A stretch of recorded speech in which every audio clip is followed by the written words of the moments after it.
My name is Keith Wahlberg.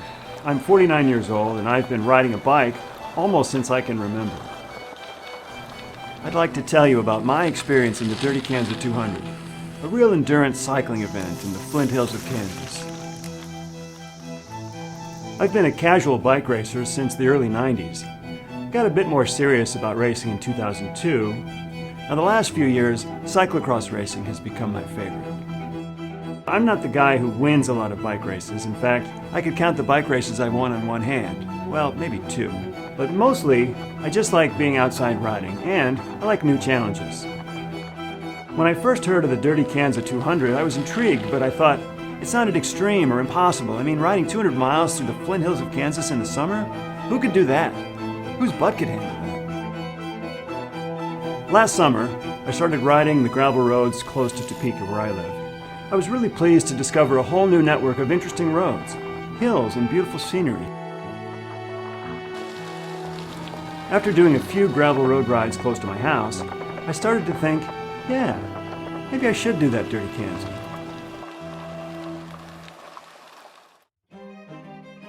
I always train somewhat over the winter and start my season off with some indoor workouts and some early spring road races, so that should be a good start, I thought.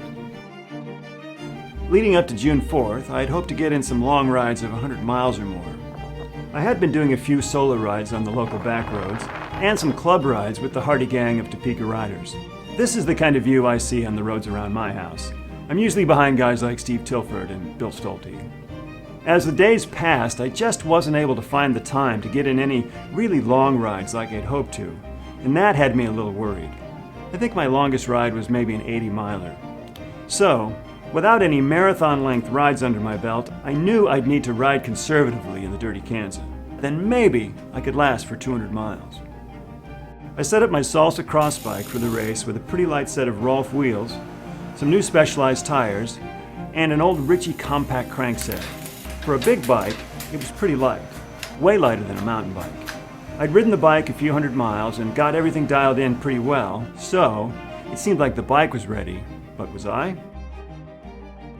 A friend and co-worker, Doug Stremmel, volunteered to be my support team. I shouldn't have any trouble making the first 100 miles, I told Doug, but after that, who knows? It might be a short day, or it could be a long one. I wasn't really sure what I'd even need for a 200-mile day, but I massed together a big assortment of food, energy drinks, spare tubes, tools, and anything else I could think of that might come in handy. The Friday before, I loaded it into the trunk of my car and headed down to Emporia. There was a nice reception for the riders at the Granada Theater for a pre-race meeting. Everyone seemed in good spirits, trying to win a free pair of socks or a t-shirt.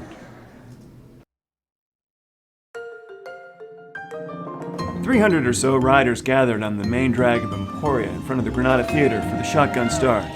We got started straight at 6. About 50 or 60 riders at the front went off pretty fast. Not super fast, but faster than I felt like I should go. I kept thinking to myself, just take it easy. Don't use too much energy. Keep your heart rate slow and find a group of riders going at a more sensible pace. The map showed that we'd be heading south for a while and then west over to Cassidy. I've never ridden any of these gravel roads, so it was kind of exciting. I was ready for some fun racing. I was ready for anything. The first 20 miles or so were really pleasant. It was cool outside and the sun was coming up, and as a bonus, there were thousands of white poppies lining the road. I'd found a group to ride with that included Emily Brock, Ben Bolin, and some of the Bike Shack guys from Kansas City. I rode quite a few miles, sitting comfortably in that friendly group as we headed south into the wind. Kurt Shellman and his chamois butter team were sticking together, the only group I saw riding as a team as we headed toward Texaco Hill. One of the highlights of the first section came after we rode over a cattle grade. It's wonderful riding in that big open range in the heart of the beautiful Flint Hills. Pictures are nice, but there's nothing as nice as actually being there. It's just gorgeous. I've learned that this climb is known as Texaco Hill. From here you can see for miles, green rolling hills in every direction. Now the descent from Texaco Hill was pretty gnarly and fast and rugged. I was glad to see that my tires were holding up strong on one of the Flint Hills' most badass roads. I rolled into the first checkpoint in Cassidy about 9:30. I was feeling pretty good and enjoying the ride so far.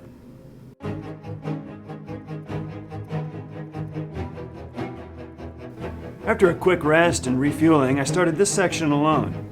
I soon caught up with Nick, who writes for Velo News. We talked a bit in the long sections of tailwind, and we worked together in the crosswinds. It was nice to share the workload. 20 miles into this leg, we came to a point where there didn't seem to be a marker indicating any kind of a turn. However, a couple of guys were stopped wondering which way to go.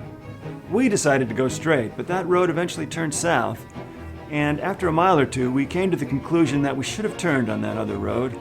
Back on course, that section we almost missed turned out to be one of the most memorable of the day.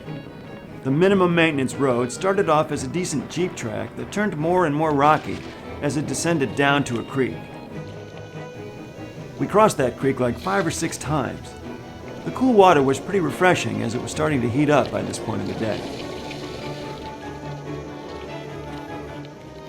After a couple of long climbs, I found myself riding alone, passing occasional riders on the way to Checkpoint 2 in Florence. It was about 1:20 in the afternoon, and I was halfway done. Sure, I was tired, but I was totally up to the challenge of another leg of the Dirty Kanza.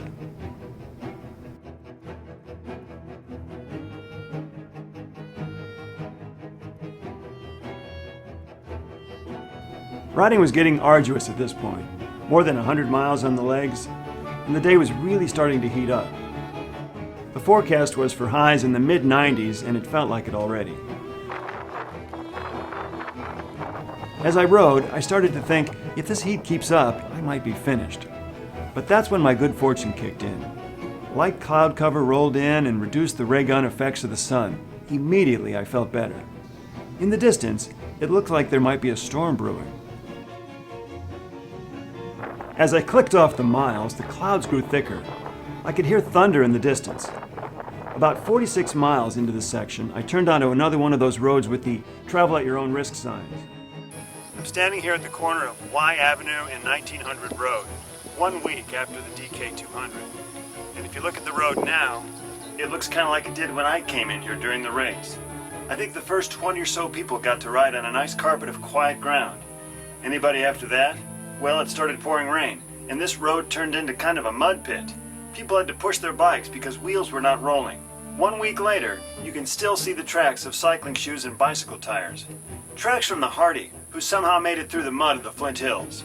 This right here, Y Avenue, turned out to be one of the pivotal parts of the DK200 for 2011. After I made it off Y Avenue, I lucked out again because a powerful, storm-driven wind was pushing me exactly the direction I needed to go. I rolled the final miles of that section at 28 to 30 miles an hour, easily spinning my biggest gear. Before I reached Council Grove, it had begun to rain pretty hard, but the cool rain felt pretty good. I even slipped on a jacket as I rested under my umbrella, eating more Nutella and banana roll-ups.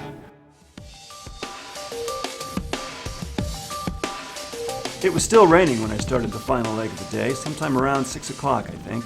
After about 3 miles of riding that trail, the rain finally started to let up. Somewhere on that rail trail, Corey Godfrey and some of the guys from Lincoln, Nebraska caught up with me and started leading the way. I rode with those guys off and on for the final stretch of the day. As we rode, the roads became drier and drier as the sun was sinking into the western horizon. I was getting close now. I was going to be able to finish. We could see the lights of Emporia as we rode the last few miles of gravel. As we got into town, total strangers cheered and whistled as we rode through the Emporia State campus. That was pretty exhilarating. Finally, we shot out of campus and onto Main Street. As we came to the finish line, we rode through a tunnel of maybe 50 people, going crazy and cheering like mad. I must say it was a tremendous feeling after such an epic day. It almost brought tears to my eyes. But it really made me smile and feel proud of myself. As soon as I put a foot down, the race promoter, Jim Cummins, came over and enthusiastically shook my hand and congratulated me. Total strangers were giving you high fives, water, lots of handshakes, and pats on the back. It really was incredible. It was like I had just won the race. It was all a pretty exciting time, being around the finish line with the band, the beer garden, cheering for the next riders as they finished. It was a real party going on. Afterward, it took my body hours to feel close to normal, maybe weeks. As tired as I was, I didn't really sleep well that night. When I got out of bed in the morning, I weighed myself, and I was about 9 pounds down and hungry as all hell. My butt was really sore, kind of beyond sore, throbbing. I had no interest in sitting on a bike seat and didn't do so for 3 or 4 days. I had some strange numbness in my left foot, and that was bothersome, but it did subside after a few days. And about a week later, my butt shed a little bit of skin in the area where the bike seat makes contact with the person. Even now, a month later, I'm still tired, but feeling closer to normal. That kind of an effort, 200 miles in a day, really puts the body and mind through some trauma, much more than I was expecting. My official race time was 15:34 for the course of 205 miles, my longest day ever on a bike. Now that it's all over, I feel pretty satisfied with my first Dirty Kanza. My goal was simply to ride steady and finish. I made a simple plan, prepared the best I could, and with a little luck and support from my friend Doug, I made it through far better than I expected to. If you would have asked me the day after if I was thinking about doing it again, I probably would have said no. But now that some time has passed and the stories have been told, I think I'll be back for another adventure in the Flint Hills of Kansas.